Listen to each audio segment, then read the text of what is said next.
Okay, in today's video, we're going to be looking at a Bronson 63 Professional, and this is one of Bronson, and which was acquired by True-Temper.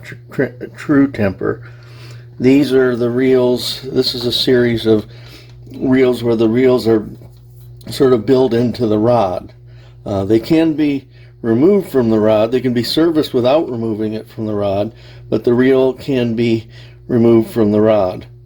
The 63, the Bronson 63, was first introduced in 1962, and there were a series of them, the 62, the 63, and the 63LH. And the 63, the LH, stood for left hand or left-hand retrieve. And so together these were called the Bronson 60 series. And they originally sold for about 33 bucks. However, so you had the 60 series. In 1967, so although this one was introduced in 1962, in 1967 they introduced the term professional. So they called them the 60 Professional series. And so that started in 1967, and then in 69 it became the True-Temper Unispin. So I think that would date this particular outfit to between 1967 and 1969, and it's I have the complete rod and reel here. So I'm going to be restoring this reel and rod. And to do a true complete restoration, I'm going to want to get this reel off of the rod, even though I don't have to do that just to service it. I want to service up into this button mechanism. And the way you do that is to remove this screw right here, which can be a kind of a booger to get out of there without boogering up the screw. And so I've put some penetrating oil in there and been letting that set. And the next step will be to try to get that out without messing it up. And you know, you got to be really careful in terms of if you try adding heat, because you don't want that heat to end up melting your thumb button. So we'll see how much trouble I have with getting that out. If I do have to add heat, I may do so locally. What I've tried at times is to take the tip of a soldering iron and just touch it to the screw and try to localize that heat. And if I have to do that, hopefully it won't melt you know, that plastic that rides on that screw. Once that's off, there should be some screws in here that allow us to take the reel off. Okay, so you can see that the screw here is rather wide, and I mean the slot is rather wide or thick. And so if you get a skinny little screwdriver in there, it's not really gonna do the job, and it's probably gonna booger up the screw head. So what I did was I went out and I took an old screwdriver, and I don't know if that's going to focus on that or not, but I ground it down so that you'd have a thick width on the screwdriver, and then I ground off the sides of it so that the width of the screwdriver would match the width of the slot in the screw.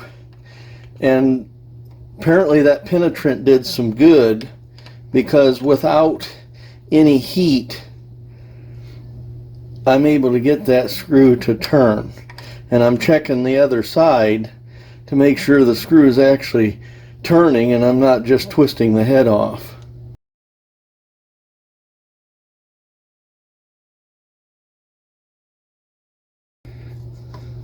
So I basically made a custom screw. I've got a million screwdrivers out there, so I just basically made a custom screwdriver that fit that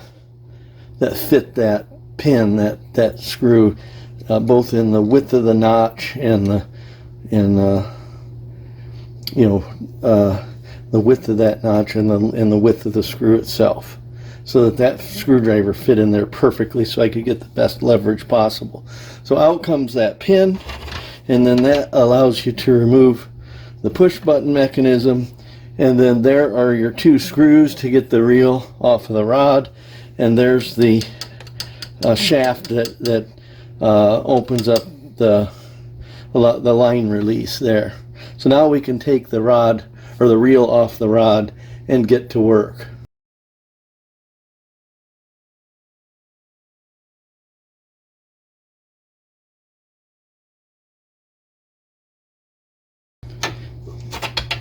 And off it comes.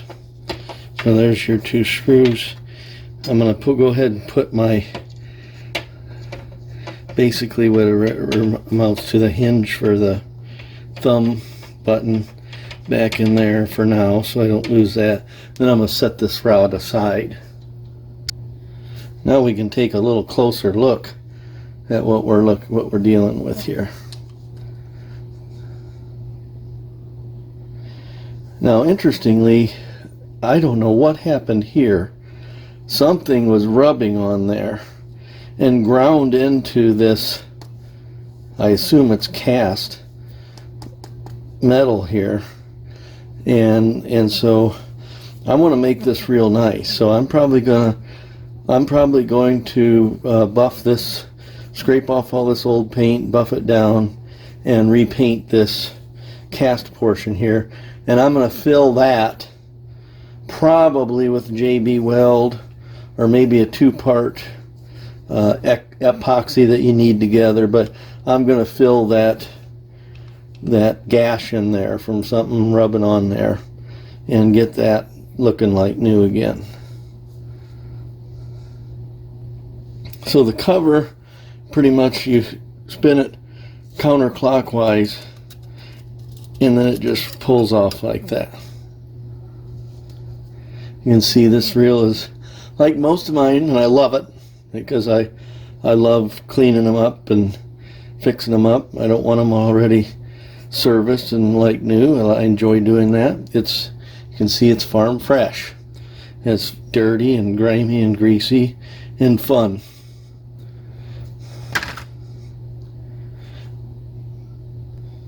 And this reel is pretty much grease bound. You can barely turn this handle. I mean, it's just really stuck. But you can push the little shaft here for the line pickup release, and I think you'll see this line pickup go in, and of course the bail will come up, or the spinner head will rise. And it takes a little bit to push it up there. There, you can see as soon as you let off of that button, the line pickup goes in, and that allows your line to freely come out. And then again, it's just really hard to turn.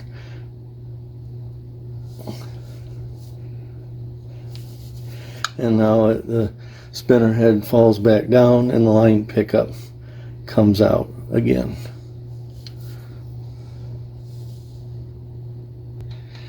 So now I'm going to take off the drag adjustment here.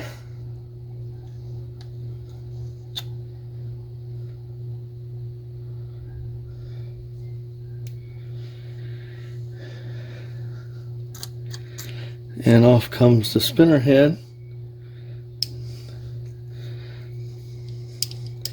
Actually, the line pickup looks well maintained. The grease is still not too terribly dry. A lot of dirt on it.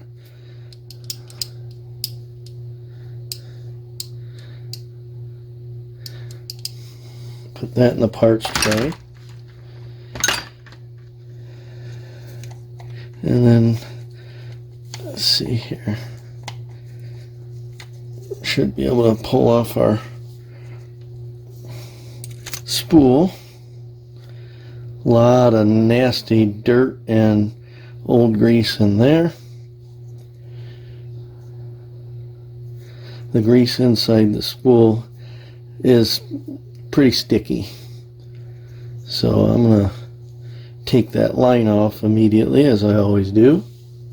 And just like that, the line is off the spool, so that can go in the parts tray. And now we will go ahead and take off the crank.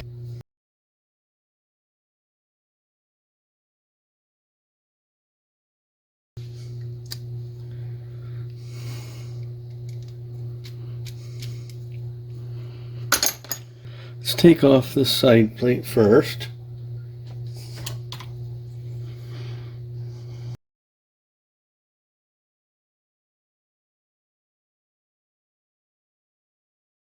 Trying not to booger up the heads on the screws, so a lot of downward pressure and slow turn.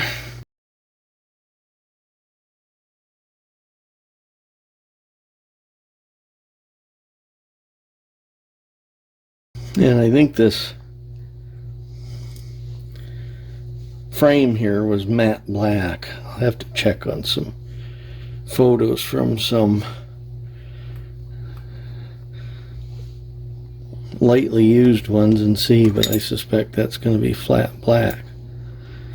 And lots of old grease in there. So at least some of the grease is not too hard.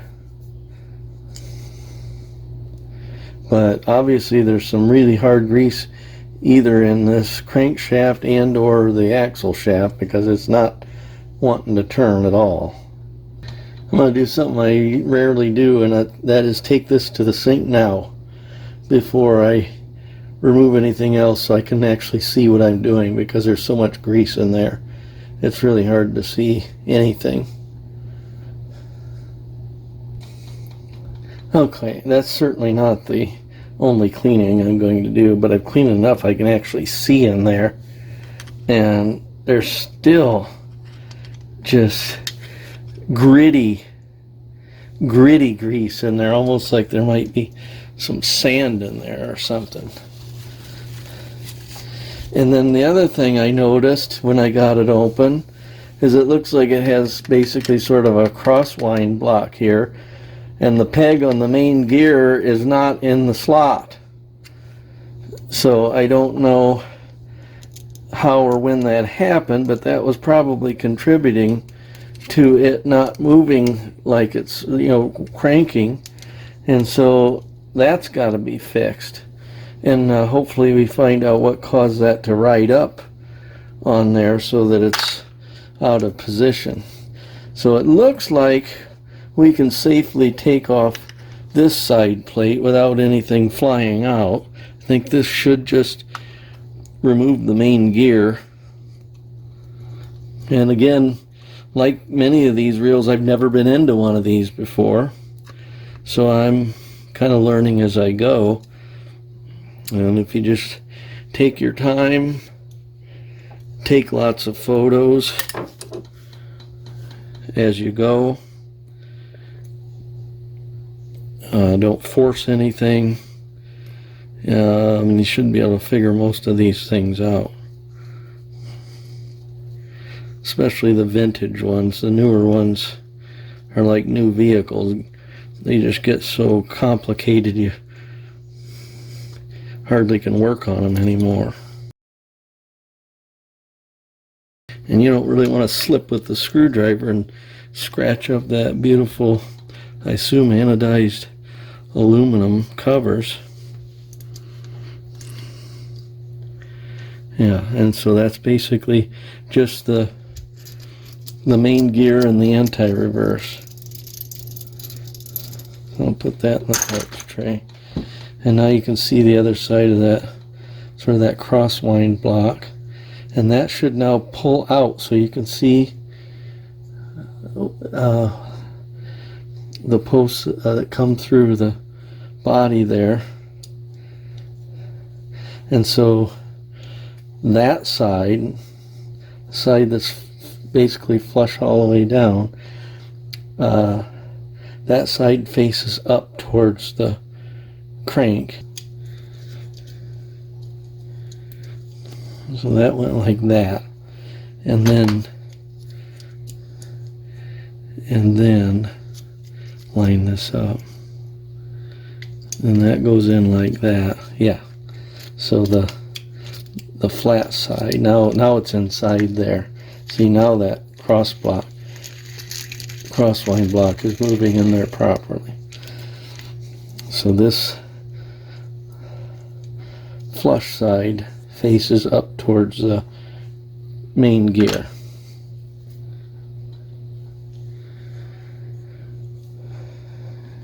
There's a spring there over the axle shaft or pinion gear, and then there's two springs on there that push that back out as well. So let's see here.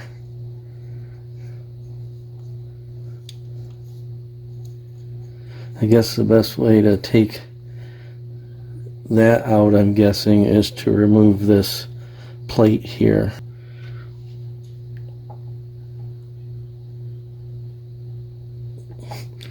Okay, that came free.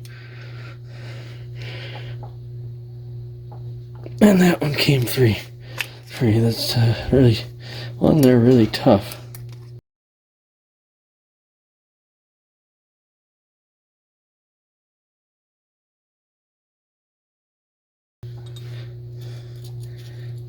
And that whole assembly then comes out. So now the body or the frame of the thing is completely free. You can pull this shaft out. You know how that goes back in because it's knurled or whatever on this end to keep it from slipping through. So that goes back in there. That. And there's the frame.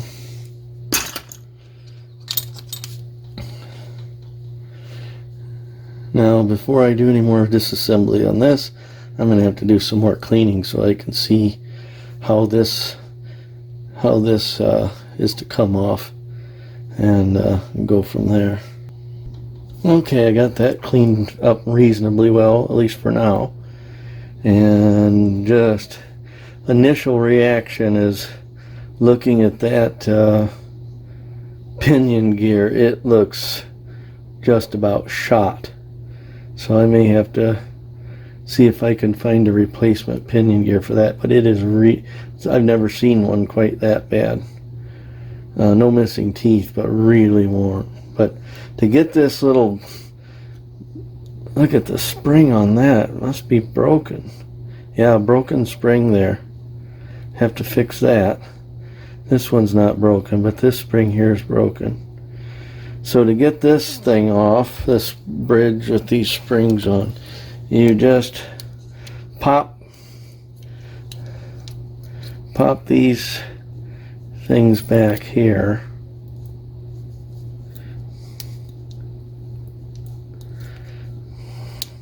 I'm trying to get, I'm going to leave that screwdriver in there as a shim. And then pop this other one out. And then pull up on that. Okay.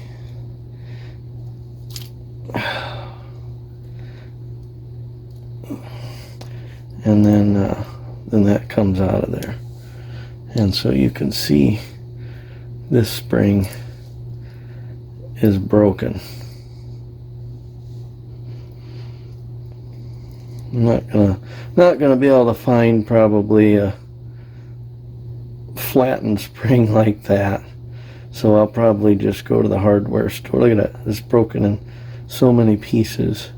I'll probably just go to the hard store and get a round spring and see if we can make that work. Maybe smash it like that, but that spring's shot.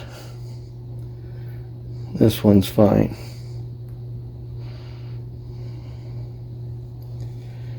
Put that in the parts bin.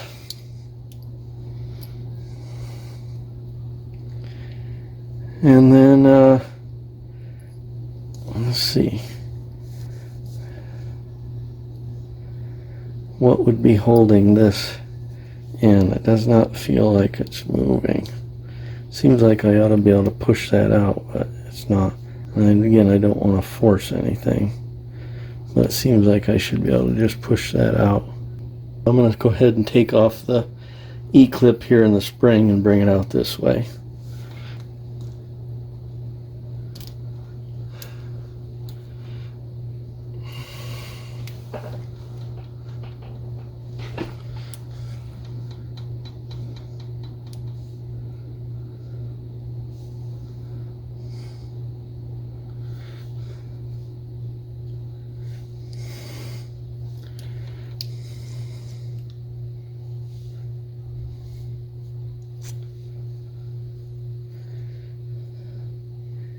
Ah, there it is. There's a little clip on there that kept it from going out that way. That's the little clip stopper there. So it has to come out through the spinner head end. So there's your axle shaft.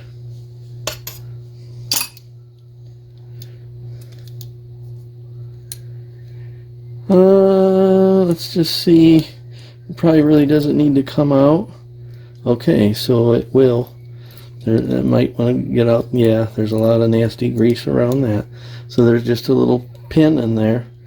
It's not a rivet, that allows you to take out the mechanism that pushes the bail or the spinner head and the line pickup pin out. So that comes out of there. I'm going to leave it on for now while I wash it. This comes off for cleaning, and the rest I think is pretty much pressed in, so that's all there is to it there. And then looking again at that that pinion gear, you can just look at the damage, the wear on those teeth.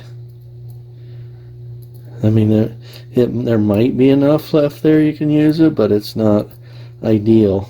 And so, and it's a square hole in the middle. It's probably gonna, I don't know, maybe another Bronson or True-Temper reel would have something like that,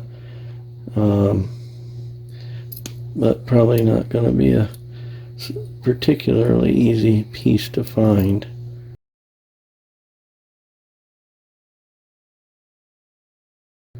So we'll have to see about that.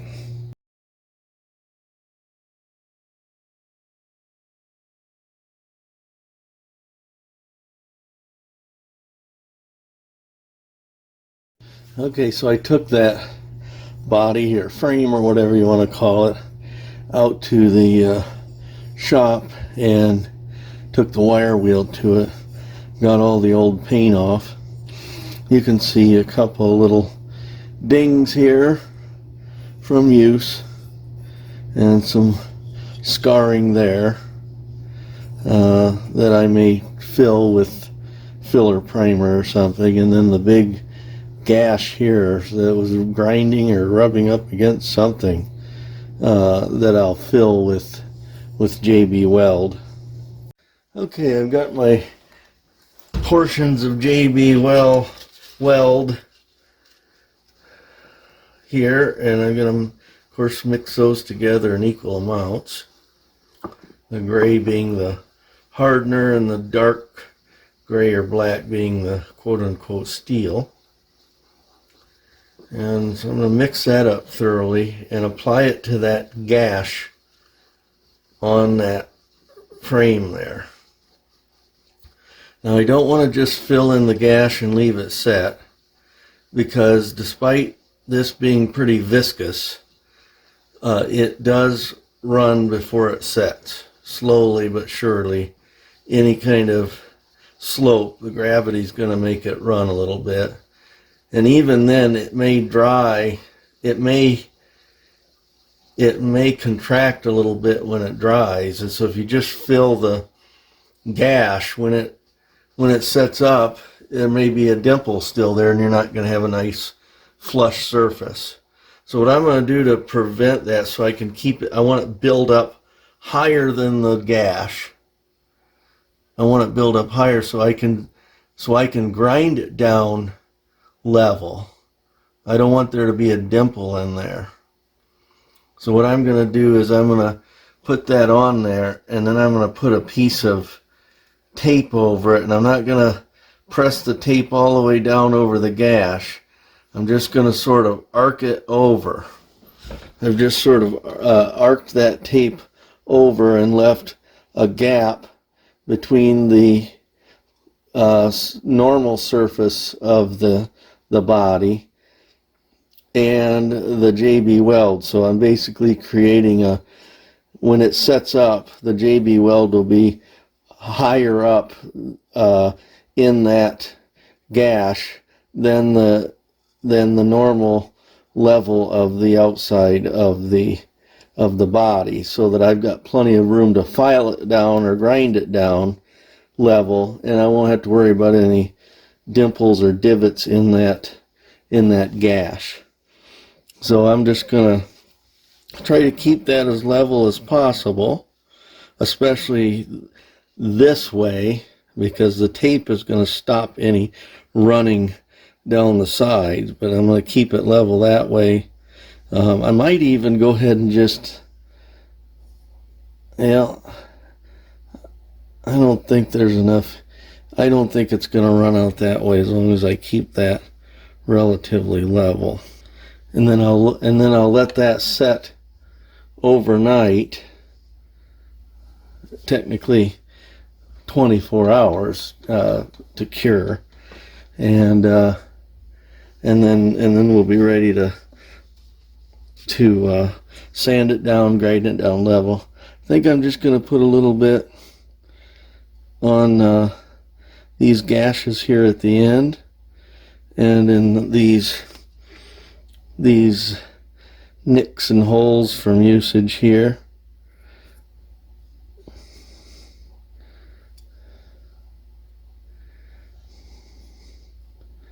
There's a few abrasions there that were not there when it was new. And I'm not going to be quite as worried about that run because it's really thin. It's a thin layer. So I don't think that's going to run much, but it will fill those little imperfections from boat rash. And then that can be sanded smooth, and we'll have that painted and looking like new. I decided to go with, rather than a pure matte, I decided to go with a satin, a black satin for that. So we'll wait for that to set up and continue on from there. Okay, the JB weld has had some time to set up. You can see it's pretty hard. So we're going to pull this tape off, and you can see that it's nice and thick. So it stands up higher than the original depression, that cut that was in there. And so now I can sand this off and get it perfectly level without worrying about a divot being in there. And then I'll sand this off. We'll get all of those nicks and abrasions filled and get that back smooth again. And so I'm probably going to make this go faster. I'm going to take this out and use my finish sander on there and get that smoothed out. And then we'll take a look at how that worked out. Okay, back from the shop, and I've taken the finish sander, and you can see I removed a lot of material. I wanted to give myself plenty of material to work with, and I've sanded that off so that pretty much all you're left with is the amount of material that's filling that groove that was in there, with a little bit left over, so that you get a nice, you can't feel anything with your fingernail when you rub over that. There's an old saying in body work, paint hides nothing. So if you think paint is going to cover up an indentation or blemish, or even if it's only slight, that's not going to work. You're going to see it through the paint. So you got to get that prep perfect before you paint it.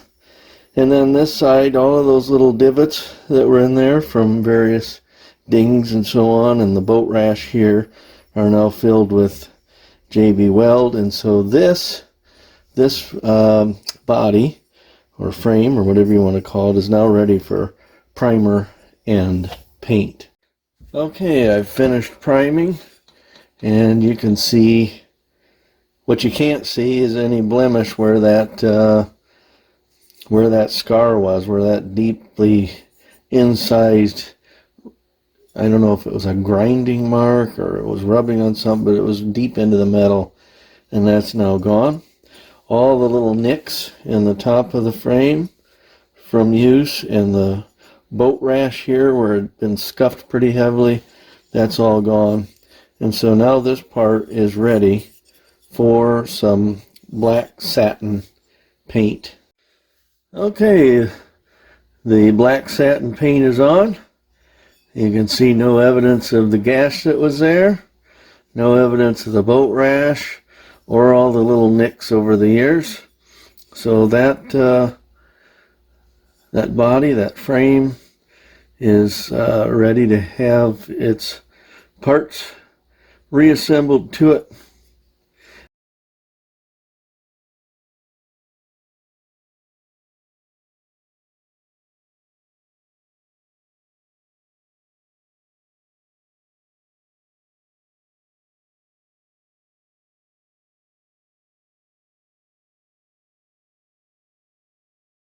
And while I've got all the paint and stuff out, I'm going to go ahead and mask off the cork here. We'll work on restoring the cork later, but I'm going to mask that off and get the wire wheel on this metal part of the rod handle, and prime and paint that.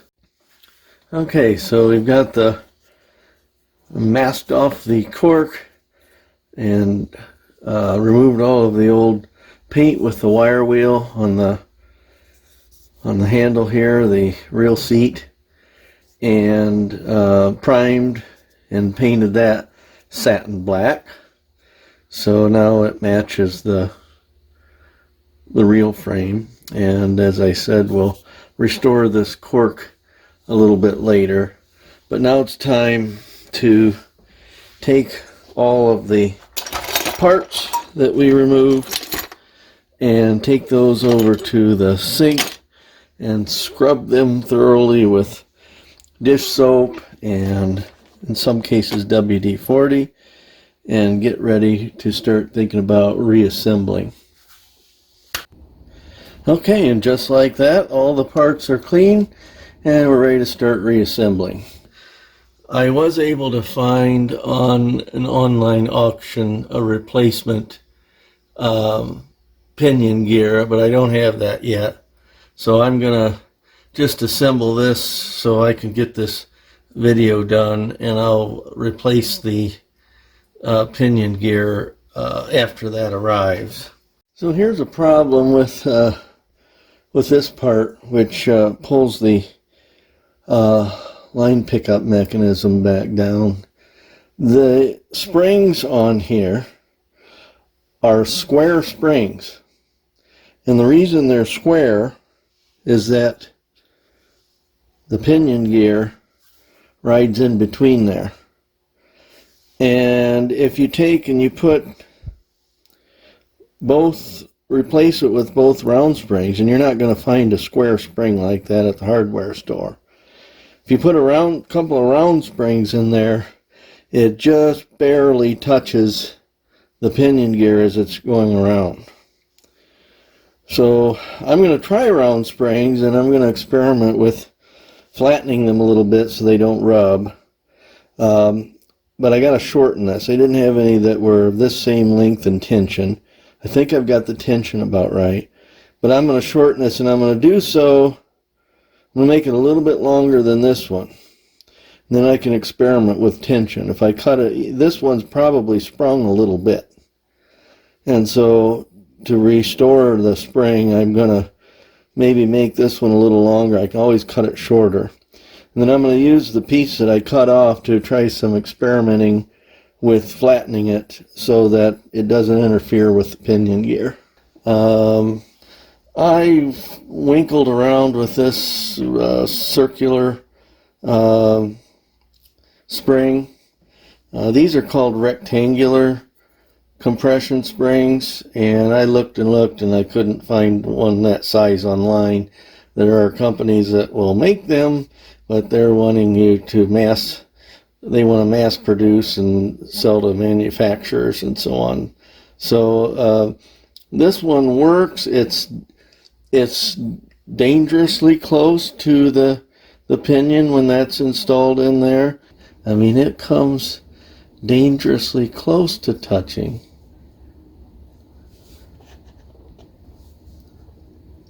But it's not actually touching. So I'm going to leave the original rectangular spring in. I'm going to put this one in to replace the broken one, and live with that until I can find maybe a parts reel or something to find another rectangular spring. So a couple of things I need to do first is, despite thorough cleaning in the sink, these shafts and so on need to be polished up with some steel wool. I'll show you in a minute one that clearly has residue on it that didn't come off.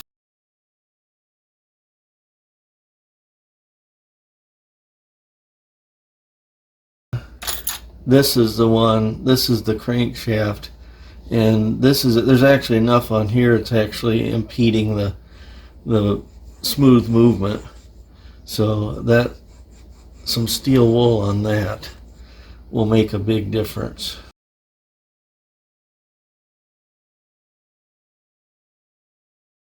I wanted to see about converting this, because this is a right hand.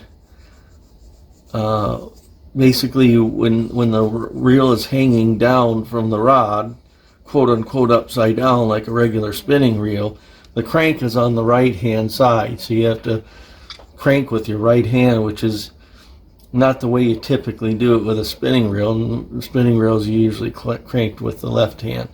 So I tried to see if I could flip over the anti-reverse pawl and so on and just switch them out. The problem was this here. You would have to get a left-handed one of these that runs the push button, pushes up the spinner head and releases the line pickup pin. That would have to be a totally different part. So this is going to have to stay a right hand. And I don't know if that's just a machining issue or what, but there's a rough edge here, and I don't know if that's happened since it was made or if it's just part of the machining process. But I definitely don't want any burrs down here, so I think I'm going to take, and there are some, so I think I'm going to take a file and clean that off.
Okay, so here's the anti-reverse pawl, goes in there like that, kind of fits in there loosely and wobbly until you get this in and screwed down, and then that will ride against the back of that gear, and level it out.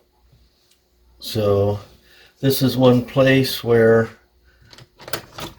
some grease would be warranted on the back side of the gear, because that flat part of that pawl is going to be riding there, and then maybe a little bit around the anti-reverse gear, and then of course oiling that main gear shaft,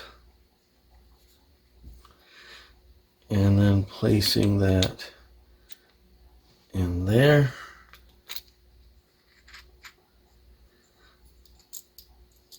Checking to make sure the anti-reverse is working. And then before I grease that main gear, I'm going to go ahead and put my crank handle and nut on. Okay. The anti-reverse is working. There is a little oiler hole there, so I'm going to stick a little oil in there.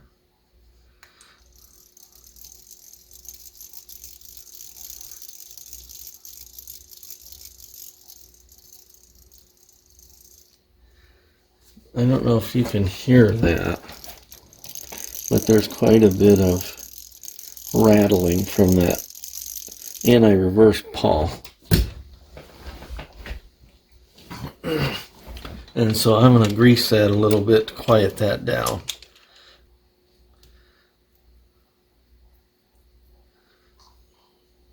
See if it helps a little bit.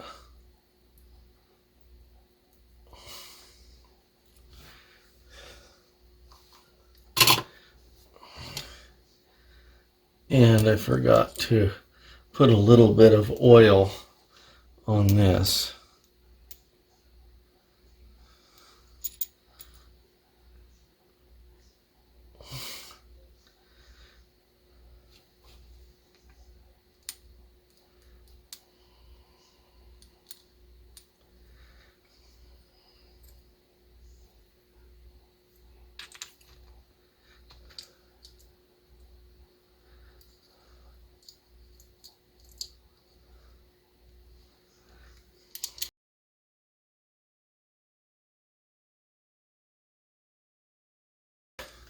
See if that made any difference at all.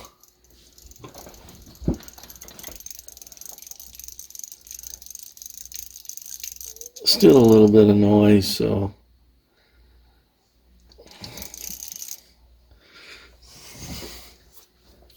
just have to live with that, I guess.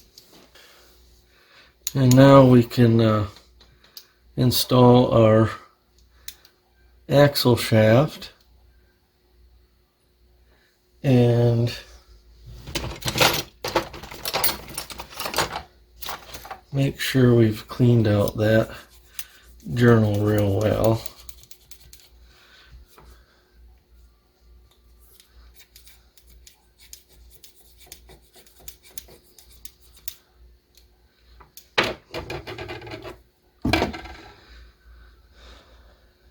And go ahead and oil that.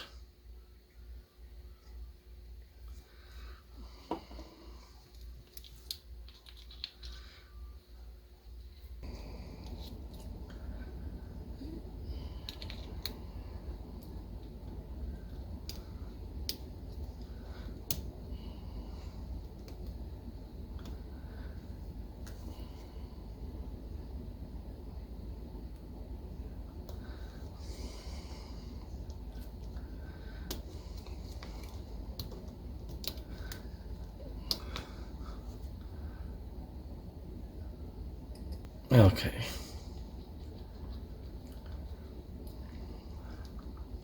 Now we can put some grease on our pinion gear.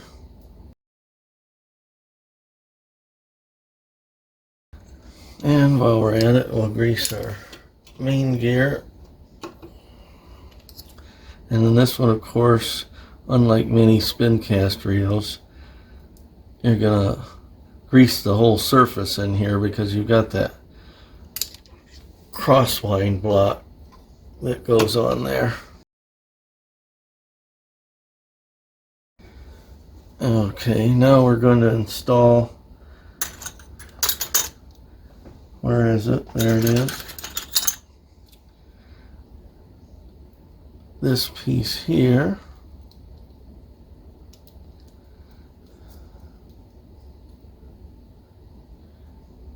And these clip in to the notches on that. And I'm gonna put some oil around that and lubricate that, and then this just pushes up and snaps into place into those little grooves. And so now when you push the button down, all that pops out like that. So now we can put this apparatus back in there.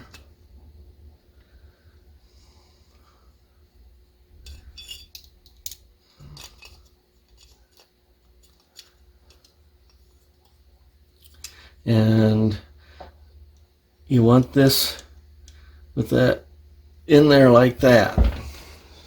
So you don't want that side facing that way, because then it's going to bind with the main gear. So it goes in like that. And then these tall-headed screws go in next.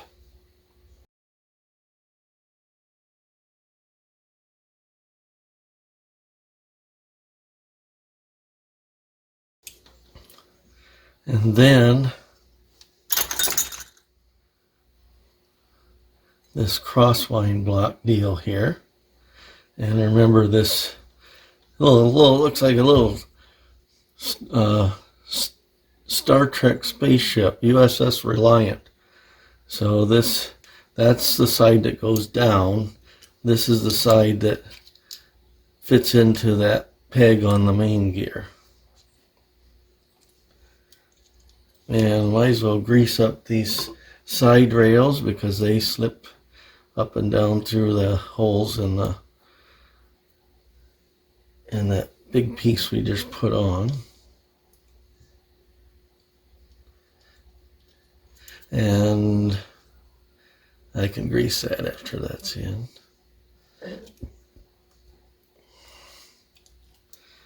Okay.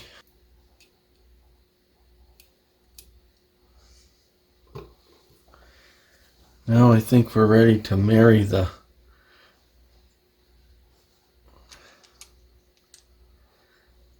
main gear to the crosswind block.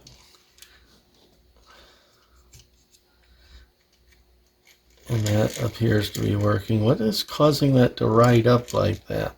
It gets to the end of its cycle and it's riding up.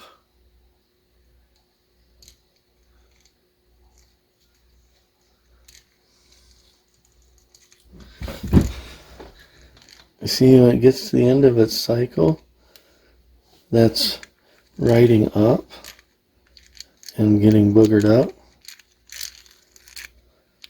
Looks like it's hitting on this thing. So I'm going to continue putting it together, because I think the other end of that goes onto the spool like that, and I'm hoping that stabilizes it so it no longer rides up when you turn it. See, that just, one of them faces up and the other one faces down, and it twists onto the spool like that, and I'm hoping that stabilizes it so it doesn't ride up at the end of its cycle there. I see one mistake I made. This is going to have to come out, because guess what I forgot to put in? The shaft that runs that push button. And the only way you can get that in there is to have this out. This has to go up with that knurled end on this side, like that. Then Then you can put this in. Now we want to grease the shaft around which the spool rides.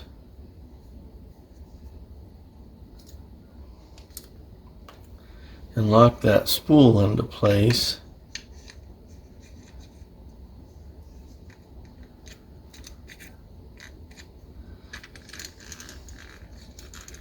Okay, so as I suspected, once that spool is locked into place, that crosswind block isn't riding up and binding anymore.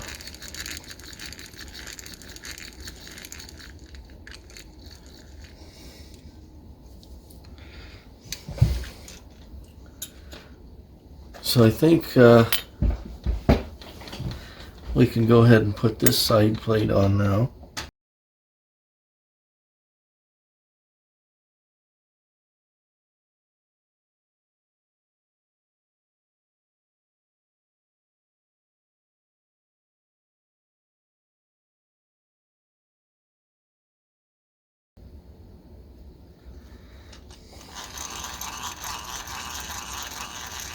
And now we can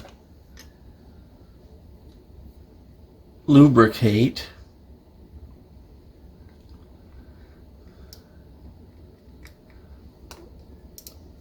the pickup pin. What's surprising about this is that despite the fact that that gear, that pinion gear, was so worn, either from use and or abuse, there is not a substantial cut of any kind in the spinner head here.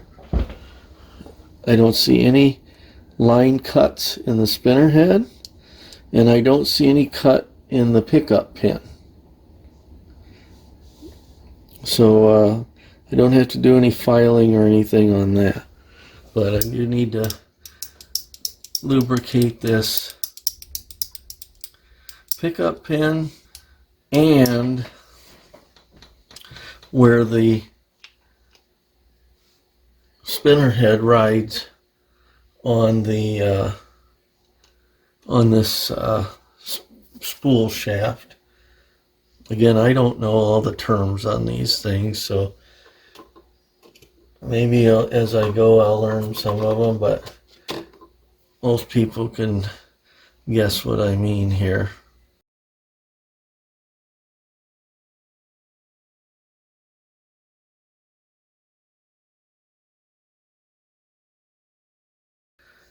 And now what I don't know anything about is this. I assume there's a stack of drag washers in there.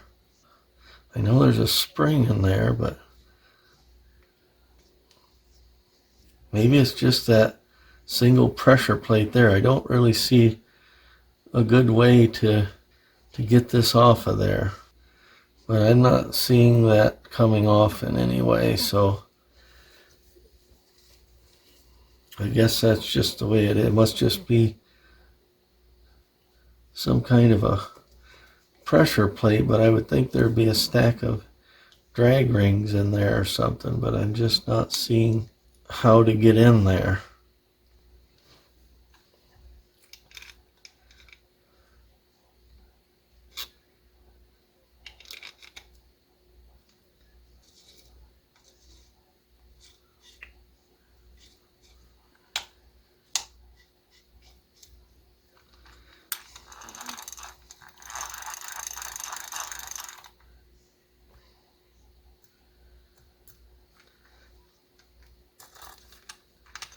Drag does work.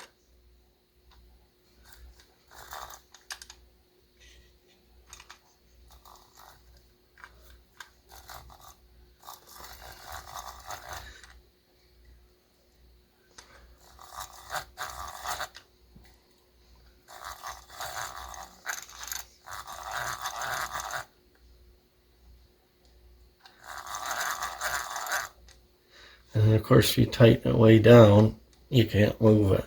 Pretty sensitive. Of course, if you go too far, this whole part can come off, so.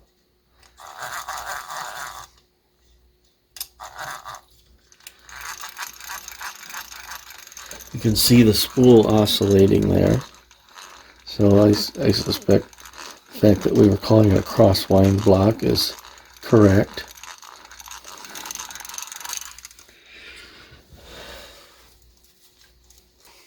And this has several drain holes on it, so it don't appear to be any particular way that it needs to go on. But it hooks into that metal plate down in there. So you just find those and push down and twist. So twist and pull out, push in and twist. And so now we've got the reel working. The reel is, just need to get that new part in, that new pinion gear. And not forget to put a little bit of oil in the handle here.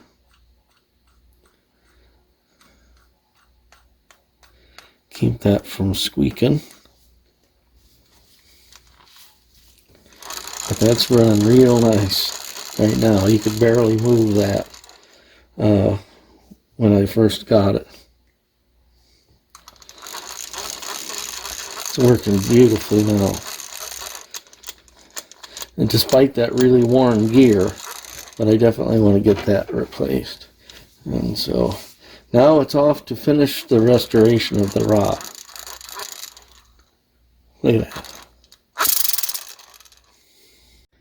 Okay, so the first issue on this cork repair is that the cork appears to have shrunk and it's separated. So this handle is made out of cork rings that are about a ½ inch or so. You can see the seams between them, and so there's a big gap there, and then there's a partial gap here between this cork ring and this cork ring. And what I think I want to do is separate that one completely. Try pulling on it first, and if not, I'll take an X-Acto in there and pulling this whole section down after I fill that, or I'm going to end up filling that with epoxy, 2-part epoxy. And then I'm hoping that I can pull the rest of this down flush where this gap is going to be. And that's going to bring the cork past the metal handle inside there, the metal piece around which these cork pieces go. And if that's the case, to the extent to which that's the case, this has already been, looks like it's already been ground on anyway or damaged. I'll just grind that off level with the cork. So the first thing I'm going to do is see if this will separate. I'm going to pull down, and it looks like a crack is beginning to form there.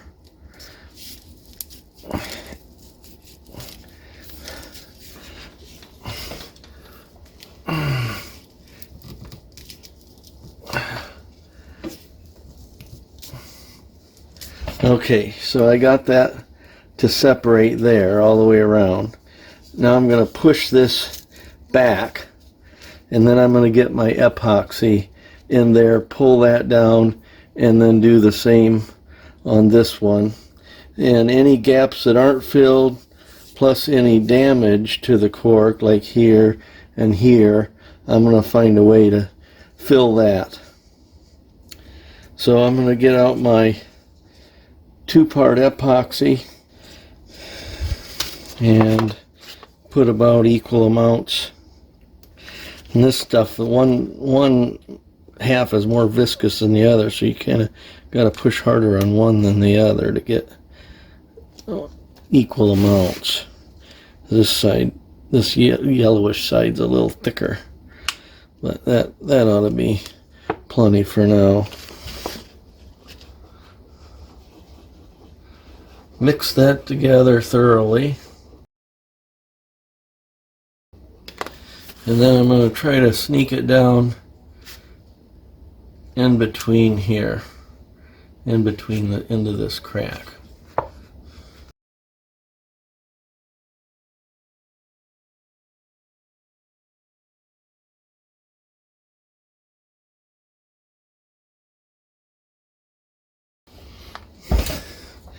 And then I'm going to pull forward on that and fill that gap. And then get off of the excess epoxy here. Before that epoxy fully dries, I think I'm going to go ahead and clean that area of cork so that it doesn't dry on top of the dirt. You may have seen my previous video on how I like to get the dirt off of cork handles. Basically just 70% isopropyl alcohol and a rag. And you just rub that dirt right off.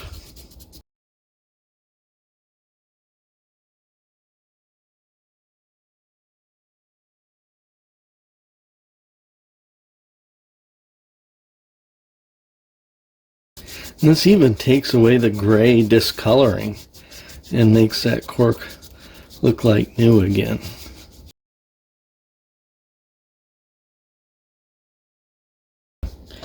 This cork's got some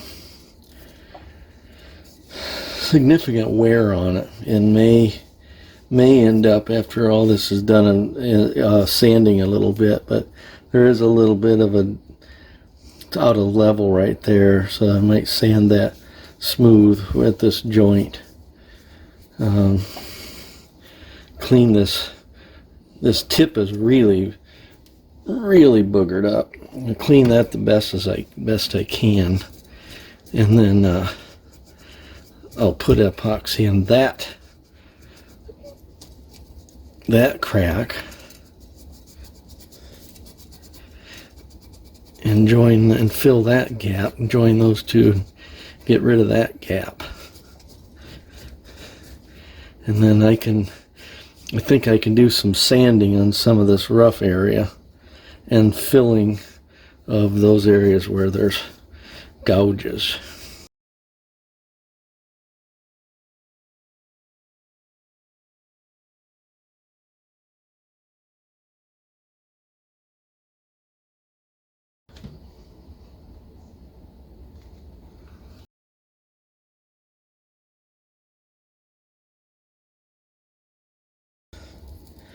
Okay, and then I'm going to just try to push that down the best that I can.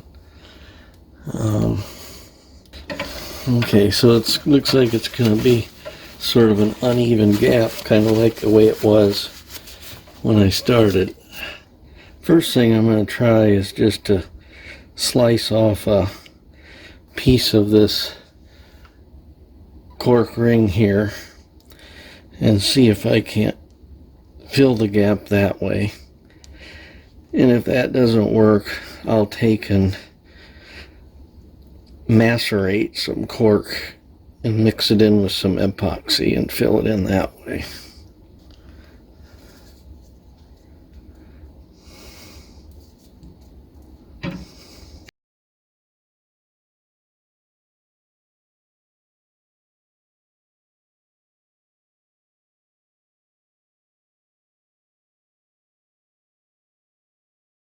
It's not the perfect match of color of cork. It's got some green material in it,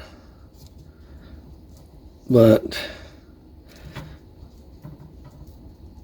it's better than leaving a gap there. And it probably looks as good or better than making a powder out of it and gluing it in there.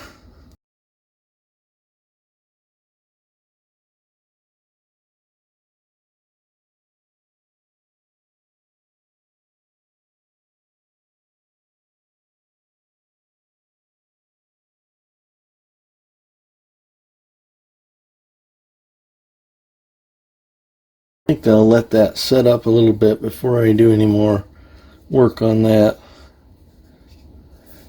In the meantime, I'm going to go ahead and finish cleaning the front piece of cork here.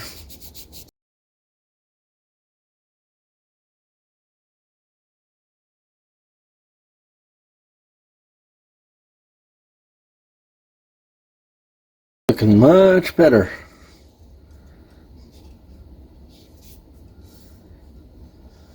I'm going to see if I can use some 80 grit sandpaper to create some cork dust to mix in with the epoxy to fill some of these holes.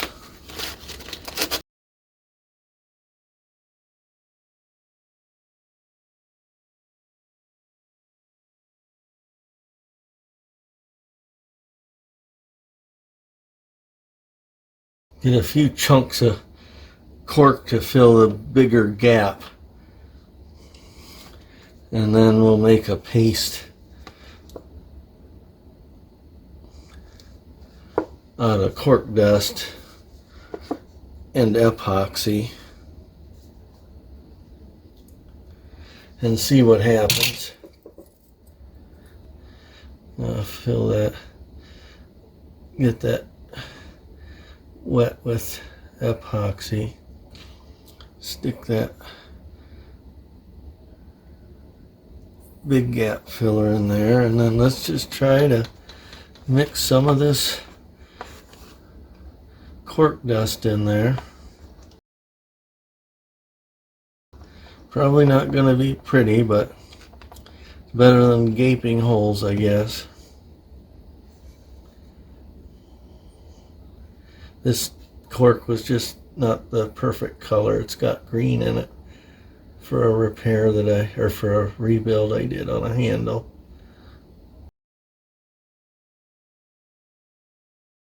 But it's what I had laying around. That's what I'm going to use. And I'm not going to worry about whether or not that's level right now. I'll let that dry and then sand it level. And I better not go any further until that sets up good. Okay, so the epoxy set up, and then I've sanded the repairs and some of the cork because it was needing it. It was rough in some spots. And of course the epoxy and cork paste that I made is really hard compared to the rest of the cork, and so I did spot sanding with a Dremel tool with one of those little barrel sanders to get that level first, and then went over the rest with just a piece of sandpaper. But obviously the color doesn't match perfectly. That's my own fault because I just used some cork that I had laying around here that happened to have some green in it, but it at least stabilizes those areas that were gouged out, so they're not going to continue to crumble off. And so I'm happy with that. It looks a whale of a lot better than it did when I got the thing. So now the other issue with the rod is that someone has put, or accidentally, I don't know, but there is blue spray paint over this burgundy rod, what was originally burgundy rod, and it's mainly isolated to the lower half. And I've tried a number of things, alcohol and kind of scraping, and the thing that seems to work best is steel wool. So rubbing steel wool takes some elbow grease, but rubbing and rubbing with that steel wool eventually gets the blue spray paint off. And what it leaves behind is kind of a dulled surface where the original burgundy color is. And we'll see if that won't polish up, and if not, maybe a light coat of clear coat, nothing thick so it doesn't crack, just to give it its luster back. But I'm gonna do that off camera, and it's hard to video the whole rod, but we'll take care of this section here and I'll show you the results, and then of course I'll finish the rest of the rod and then marry the reel back to the rod and be more or less done with this thing. Okay, I'm making really good progress on getting the blue spray paint off of there, but But then there's the issue of the blue spray paint on the threads and in between the threads and here. So I'm going to work on that. One thing I'm worried about using the steel wool on the threads is wearing and fraying the threads. But we'll see. Maybe some alcohol in there might help. We'll just see how that goes. And then maybe some touch up on the white striping there where that's come away. But the finish isn't too bad despite the steel wool. The finish is still rather satin, and I don't think that's going to need anything else done to it. So I'm very nearly done once I figure out how to get the blue off of this line guide area here.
Okay, that's about as far as I'm going to go with it. There's still a little bit of blue on the threads, but I don't want to damage those.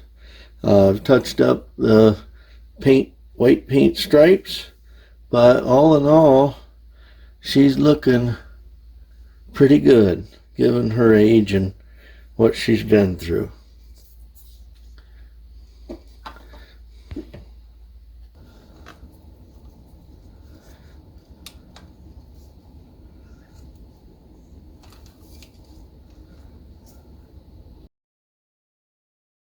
Now at some point I noticed that the reel handle on this is gold, which means that somebody has lost the original, which was red, that matched the side plates and the cover, and put on a gold one. But there was a gold version of the True-Temper Unispin, beautiful reflective gold, and so I think that is a Unispin reel handle, which is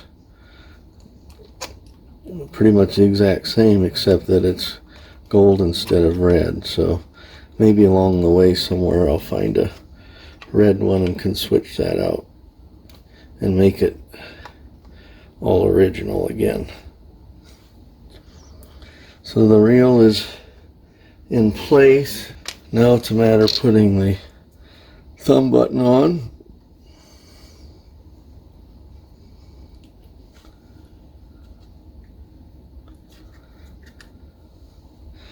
And my custom screwdriver to tighten it down.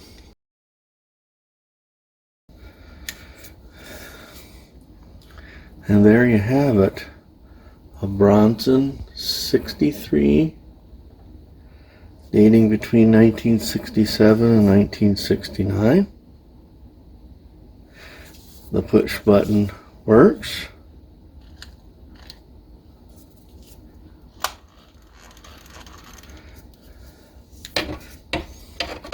And she's more or less as good as new, or about as good as she's going to get. So I'll get that new pinion gear in there. Maybe someday find the correct red handle for it. And she'll be good to go. Thanks for watching.